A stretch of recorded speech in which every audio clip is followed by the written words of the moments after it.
Berbuat baiklah kamu sebagaimana Allah berbuat baik kepada kamu.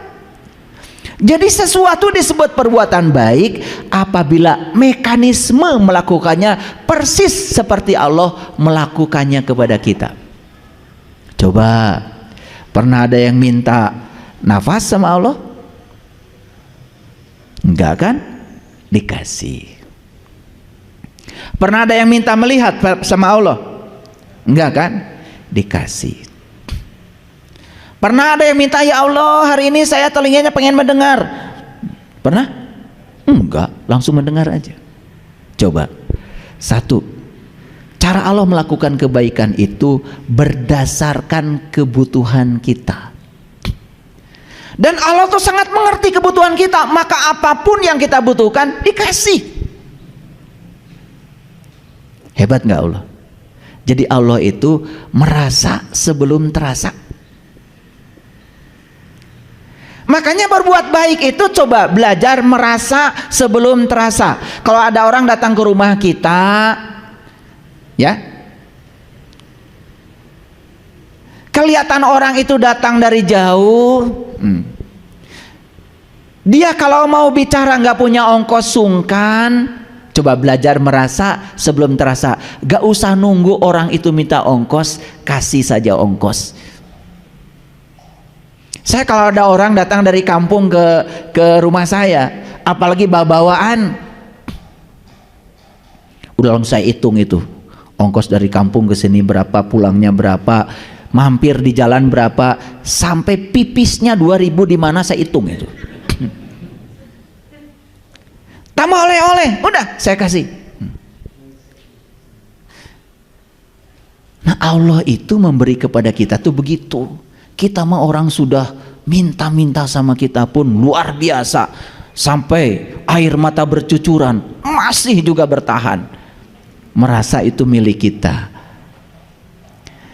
Ngerti nggak maksud saya? Ini saya mau bikin kalian semua yang hadir di ruangan ini sakti setelah ini. Gak usah baca itu baca ini, gak usah. Tapi gunakan akal pikiran kita yang sehat, sakti langsung. Oleh karena itu saya kasih tahu, kalau ingin banyak uang, jangan minta sama Allah. Allah itu tidak pernah ngurusi uang, bahkan tidak mencetak uang.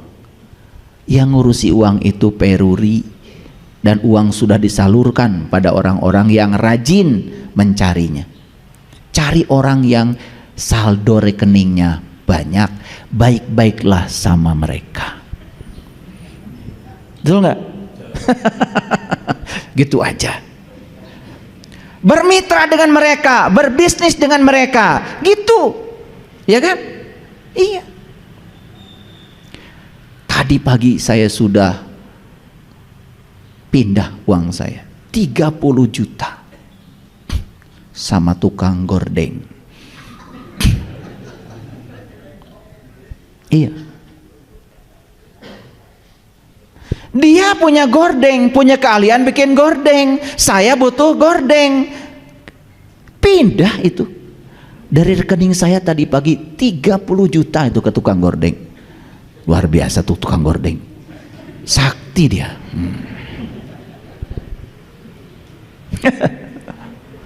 Itu namanya kesaktian tuh begitu, ya.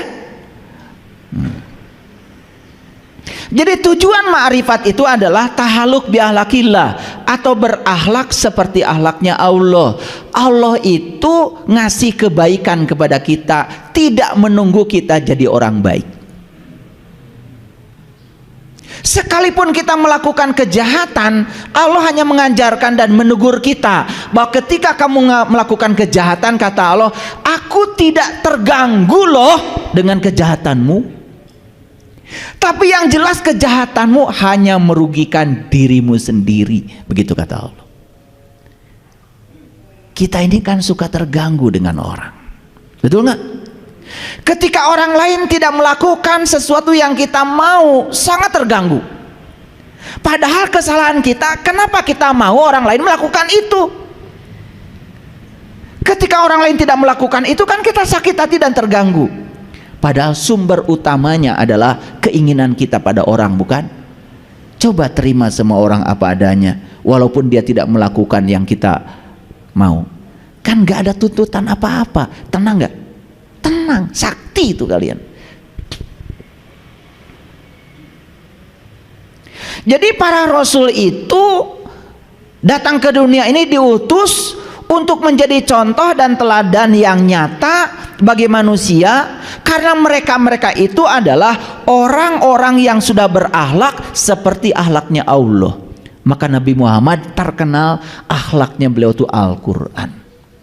Al-Quran itu adalah firman Allah. Al-Quran itu kalamullah. Berarti Nabi Muhammad itu akhlaknya adalah akhlaknya Allah. Mulia nggak? Mulia nggak? Makanya beliau bersabda, aku diutus ke dunia ini untuk memuliakan akhlak. Nah ini yang sering lupa kita. Beliau datang ke dunia ini untuk memuliakan akhlak. Instrumennya banyak. Ada rukun iman, ada rukun Islam. Itu instrumen, itu bukan tujuan. Itu instrumen, itu toolnya, itu alatnya. Supaya akhlaknya mulia, ini loh instrumennya begitu. Nah kita berfokus pada instrumen, dianggap instrumen itu jadi tujuan, lupa pada akhlak. Makanya banyak orang yang lupa akhlak sholat, lupa akhlak syahadat, lupa akhlak zakat, lupa akhlak saum, lupa akhlak haji. Dikiranya kalau sudah melakukan semua ritual itu selesai, padahal itu baru tool, baru sarana. Puncaknya adalah akhlak.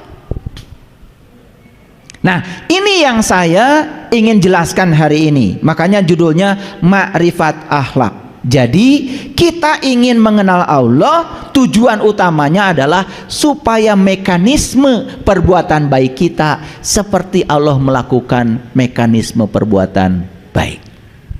Paham? Paham?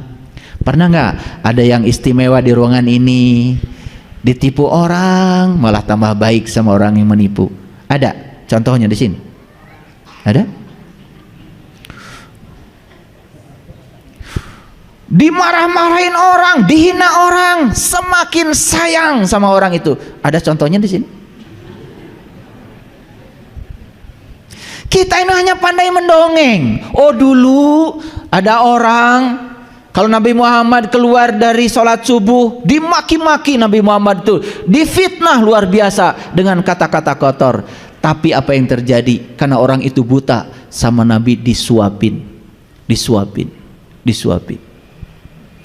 dimaki, dihina, dihardik, malah beliau menyuapinya dengan penuh cinta kasih.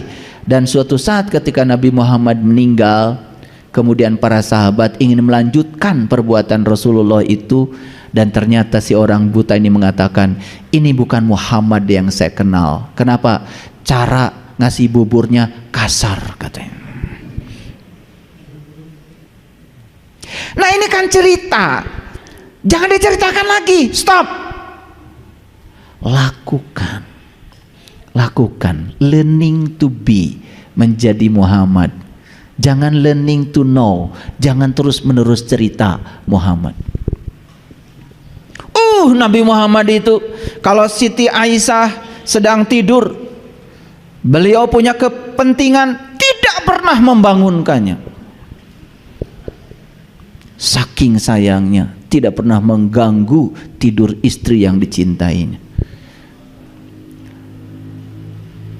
Pintar dongeng kalian? Itu diulang-ulang. Kapan kalian mau begitu? Itu aja.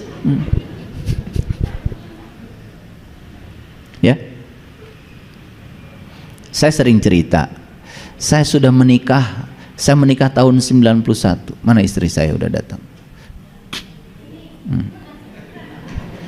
Karena kalau mau cerita istri harus ada. Nanti saya jadi gibah.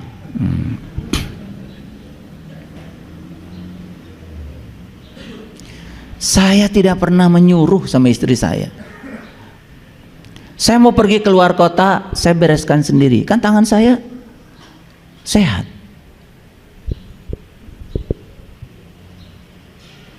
Daripada saya mau pergi ke kota melaksanakan tugas, apalagi tugas dari kampus, kan istri saya nggak tahu baju apa yang dibutuhkan di sana, betul nggak? Acara apa yang ada di sana, daripada saya kemudian dibekali baju yang salah, kan repot saya di sana harus beli baju lagi. Di sana saya mau seminar, baju saya jas, ya saya yang tahu. Istri saya kan nggak tahu. Gimana kalau dibekelin celana training? Betul nggak? Suruh olahraga terus di sana malah. Tetapi kalau istri saya mau menolong saya, berarti dia sebetulnya ingin berbuat baik untuk dirinya sendiri.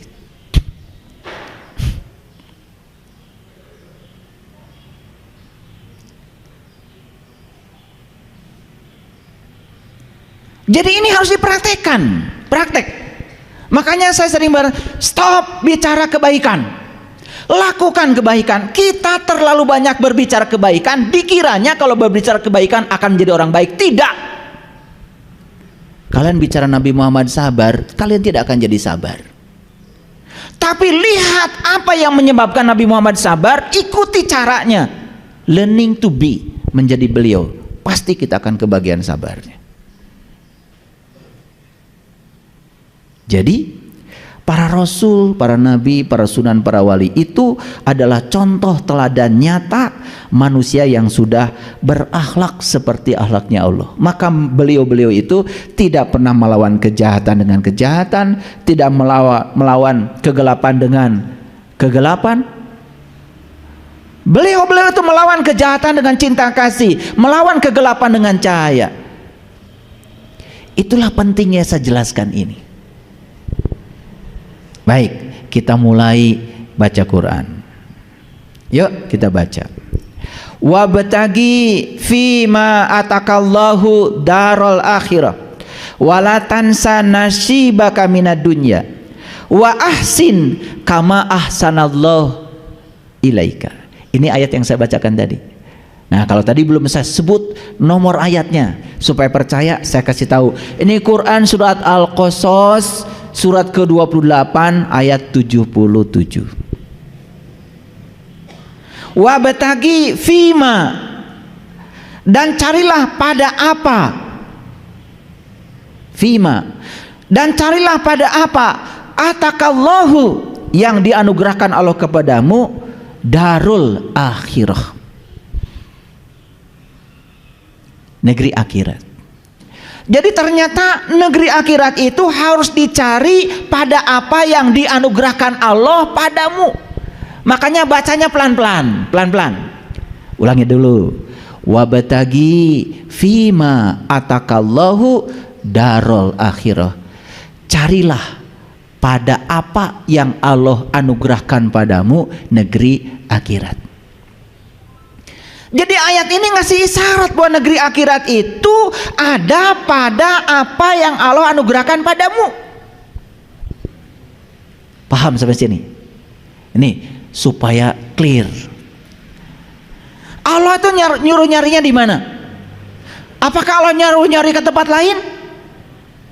Ke tetangga? Ke negeri yang jauh? Enggak. Allah cuma bilang, carilah pada apa yang Allah anugerahkan padamu, negeri akhirat. Ini alamat dari Allah. Ternyata negeri akhirat itu ada pada apa yang Allah anugerahkan padamu. Sekarang kita dianugerahi apa sama Allah? Karena di situ katanya akhirat diletakkan menurut Quran, bukan menurut saya ya. Dikasih apa sama Allah? Dikasih hidup. Ada akhirat di situ? Ada, pasti Allah nggak mungkin salah. Dikasih tubuh, betul nggak? Betul? Dikasih pasangan hidup, dikasih anak-anak, dikasih cucu, dikasih tetangga, dikasih usaha, dikasih uang, dikasih masalah, dihadirkan orang yang senang sama kita, dihadirkan orang yang tidak senang pada kita. Di situ kata Allah akhirat itu adanya menurut Quran. Saya ulangi lagi. Wabatagi fima atakallahu darul akhirah. Carilah pada apa yang Allah anugerahkan padamu negeri akhirat. Kalau begitu, di penderitaan yang sedang kita lalui ada akhirat, di kebahagiaan yang sedang kita jalani ada akhirat, di tubuh yang sehat ini ada akhirat, di tubuh yang sakit ada akhirat. Sekarang yuk kita sadari apa yang Allah anugerahkan pada kita hari ini. Di situ akhirat adanya. Jadi kalau ingin mendapatkan akhirat, sederhana, terima semua apa yang Allah anugerahkan padamu, tangkap pesan yang dibaliknya. Oke? Selama ini masih memilih?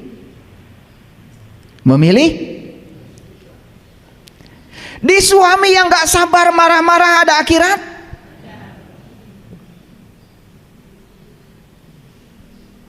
Tidak suka suami begitu, berarti nggak akan bisa pulang ke akhirat kalau belum bisa menerima dia apa adanya. Karena akhirat ada di situ. Jadi akhirat itu bahasa Arab artinya adalah titik akhir, terminal terakhir. Yuk jawab pertanyaan saya. Kita berasal dari siapa? Kita berasal dari mana? Kita berasal dari Allah. Berarti terminal awal kita siapa? Allah. Ulangi, belum kompak. Kita semua berasal dari mana? Berarti terminal awal kita siapa? Allah. Kita semua akan pulang kemana? Berarti terminal akhir kita Allah. Jadi terminal awal Allah, terminal akhir Allah. Kalau begitu, akhirat itu terminal terakhir. Kalau begitu terminal terakhir kita siapa? Allah. Bukan surga, bukan neraka. Kan innalillah wa inna ilaihi rajiun. Asal dari Allah, kembali ke Allah. Nah, mendisara ribuk teuing nguruskeun surga. Kan kita asal dari Allah, kembalinya ke Allah. Berarti terminal terakhir kita Allah. Jadi sebetulnya secara hakikat, akhirat itu hakikatnya adalah Allah. Pertanyaan saya, adakah di semesta ini satu peristiwa pun terjadi tanpa kehadirannya? Gak ada. Jadi kalau semua peristiwa itu hadir di semesta tanpa, tidak mungkin tanpa kehadirannya. Kan tugas kita cuma satu, jangan terjebak benar salah, baik buruk. Karena benar salah baik buruk itu dari pikiran kita. Pikiran saat menilai tergantung seberapa luas pengetahuan kita, seberapa sadar kesadaran kita. Sehingga kata si A ini benar, kata si B ini salah. Benar salah itu relatif, tetapi semua peristiwa yang sudah terjadi sebagai realitas itu adalah kebenaran. Jadi kalau kita sadar semua realitas adalah kebenaran, tugas kita cuma satu. Ya Allah, ajarkan kepadaku pesan apa yang hendak Engkau sampaikan lewat peristiwa ini, baik yang disukai maupun yang tidak disukai. Kita akan bisa menangkap pesannya. Keren nggak? Kalau gitu, ketemu nggak akhirat di situ? Ketemu Allah nggak di situ? Jadi pertemuan dengan Allah itu dimensinya sangat luas. Allah yang tak terbatas bukanlah suatu titik. Jadi kalau ada orang mengatakan saya sudah sampai kepada Allah, itu kesombongan saja. Oleh karena itu siapapun orangnya, semua sedang OTW. Oh, tungguan we.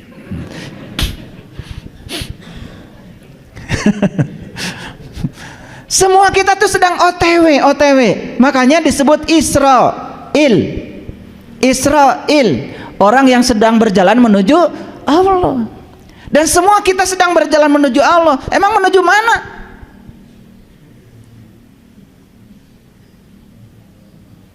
Betul? Clear sekarang? Oke. Pelan-pelan ngajinya, karena biasanya kalian ngaji biasa cepet kan? Ayat ini sudah dibaca berulang-ulang, saya yakin itu. Saking cepatnya kalian baca sampai kalian gak ngerti isinya apa.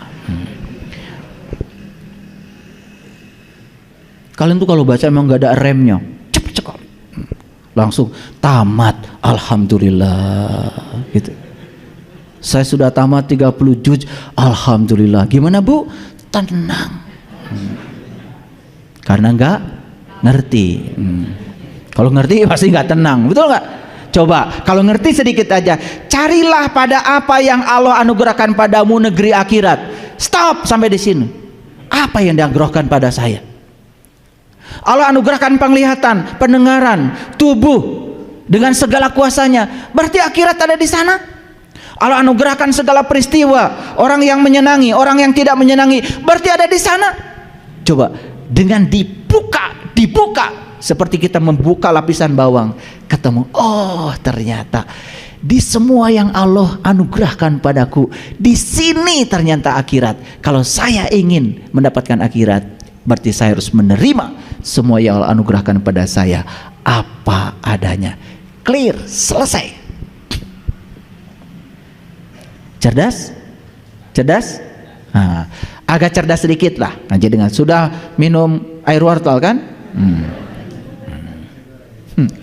Wala tansa nasibaka minad dunya. Janganlah kau lupakan nasibmu di dunia ini. Ini peringatan dari Allah. Karena banyak orang yang melupakan nasibnya di dunia gara-gara terfokus pada akhirat. Dan akhirat itu adalah negeri yang nanti. Padahal kita tahu akhirat itu terminal terakhir. Terminal terakhir kita apa tadi? Allah. Jadi kembali kepada Allah itu kapan? Apakah sekarang, di kehidupan sekarang, atau nunggu mati dulu? Kapan? Sekarang. Yuk kita sekarang sadar, oh saya ini adalah makhluk cahaya yang ditiupkan Allah ke dalam diri saya. Berarti saya sekarang harus mencahayakan semesta. Oh saya datang ke dunia ini karena cinta kasih Allah. Berarti tugas saya di semesta ini adalah menyayangi, mencintai. Tidak boleh ada kebencian lagi. Oh saya datang ke dunia ini karena diutus oleh Allah untuk menjadi kepanjangan tangan Allah. Maka tugas saya di dunia adalah menjadi kepanjangan tangan Allah, menyampaikan cinta kasih Allah.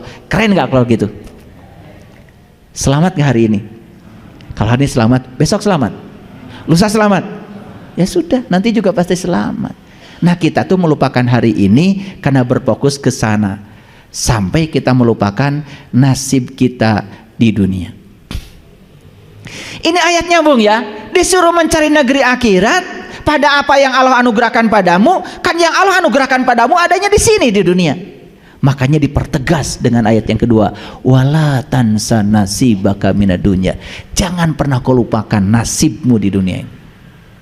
Jadi kalau kita lahir ke dunia miskin, jelas yang salah orang tua kita. Tapi kalau kita mati miskin, yang salah ya Anda. Tidak bisa mencari akhirat di tempat yang di apa-apa yang Allah anugerahkan padamu. Bagi orang yang sudah berkesadaran, sudah tidak ada baik buruk, benar salah, semua yang terjadi dalam kehidupan adalah kebenaran. Cuma minta sama Allah, ya Allah, tolong ajarkan apa yang pesan yang hendak kau sampaikan kepadaku di balik peristiwa ini. Jadi orang-orang yang kesadaran rendah ketika mendapatkan yang tidak diinginkan dalam hidupnya, ngomongnya, Gusti cute.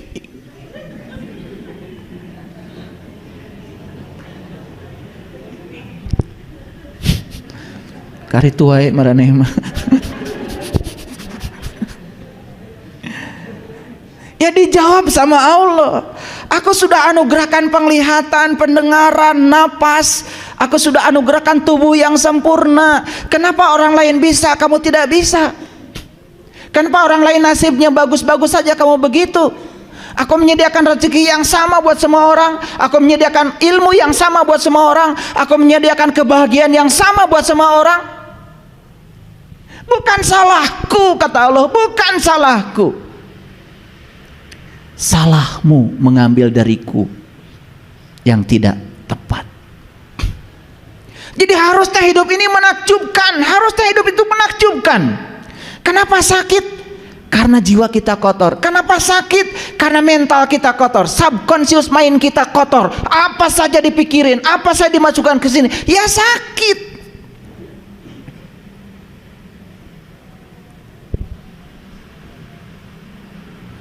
Ngerti ini saya ngomong dari tadi? Sudah dikeraskan suara saya. Saya nggak, gaya saya mau begini, nggak bisa di itu. Kalau dari dorongan dari dalam harus bicara tegas, ya saya ngomongnya tegas. Karena itu udah bukan maunya saya. Syaratnya apa kata Allah?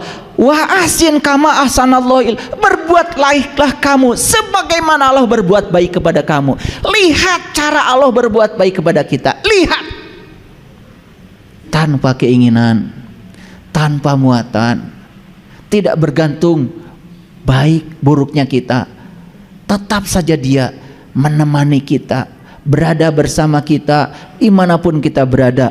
Seperti itu Allah. Makanya Allah itu ya seperti itu. Nah, kenapa Allah seperti itu? Karena Dia Maha. Maha itu makanya tidak pernah terganggu. Jadi kalau ada orang mengatakan, awas ya, kamu jangan berbuat durhaka kepada Allah, karena nanti kamu diazab sama Allah. Tersinggungan dong Allah.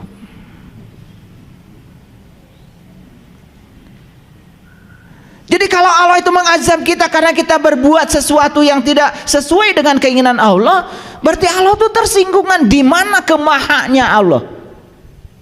Awas, memahaminya tipis, tetapi kita bisa celaka.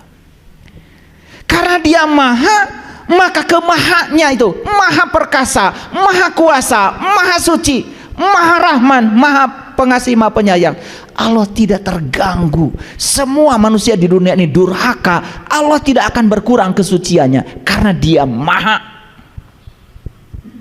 Jadi ketika kita menyimpang dari jalan Allah, kita akan diajarkan, ini loh akibat kau menyimpang dari jalan Allah, jiwamu tersiksa, pikiranmu merana. Betul nggak? Dengan tetangga konflik, dengan istri konflik, dengan anak konflik, ya, penyakit banyak, duit gak punya. Itu loh akibatnya, gitu kata Allah. Jadi Allah tuh cuma mengajarkan, kalau kamu memilih ini loh akibatnya. Kalau kamu memilih ini loh. Allah itu tidak pernah dendam, hanya mengajarkan kepada kita supaya tambah baik. Itu saja. Nih, saya sering demonstrasikan garam 1 sendok masukkan ke air 1 gelas asin. Garam 1 sendok masukkan pada air 1 ember, sudah tidak terlalu asin. Sama 1 sendok, garam 1 sendok masukkan ke kolam renang, ubak terus, gak asin. Garam 1 sendok masukkan ke danau, sama sekali gak asin. Danau itu masih terbatas, tapi garam 1 sendok tidak terasa oleh danau karena luasnya. Apalagi Dia Maha tak terbatas, Maha luas, tidak terganggu. Jadi semua di semesta ini hanya Dia sedang mengajarkan hukum sebab akibat. Ciptakan sebab yang baik, akibatnya baik. Ciptakan sebab yang buruk, akibatnya buruk. Jadi Allah tidak pernah menghukum hamba yang dicintainya, hanya mengingatkan kita supaya tambah baik. Itulah welas asihnya Allah. Itulah pentingnya kita makrifat kepada Allah supaya akhlak kita benar. Apa itu akhlak? Akhlak adalah kenyamanan dalam kontradiksi. Apa? Kalau kita nyaman dalam situasi yang kalian inginkan, kan gak usah ditanyakan lagi. Tapi tetap nyaman walaupun dalam kontradiksi, itu tanda akhlaknya sudah mulia. Makanya Allah nyaman saja walaupun di semesta banyak kontradiksi. Karena semua kontradiksi yang diciptakan oleh manusia akan kembali kepada manusia itu sendiri, tidak kepada Allah. Clear? Ini ngaji tauhid ya, hati-hati. Setiap kata-kata saya renungkan, ya, camkan. Nah, kemudian Allah mengatakan wala tabgil fasada fil ar. Ini ayat-ayatnya keren. Dan carilah pada apa yang telah dianugerahkan Allah kepadamu negeri akhirat. 1. Janganlah kau lupakan nasibmu di dunia ini. Awas, karena kita datang ke dunia ini untuk ikut berkontribusi mempercantik dunia yang sudah cantik ini. Makanya leluhur kita merumuskan dalam satu ajaran leluhur, memayu hayuning bawono, mempercantik semesta yang sudah cantik ini. Makanya Allah bilang wala tabgil fasada fil ar, jangan bikin kerusakan di muka bumi.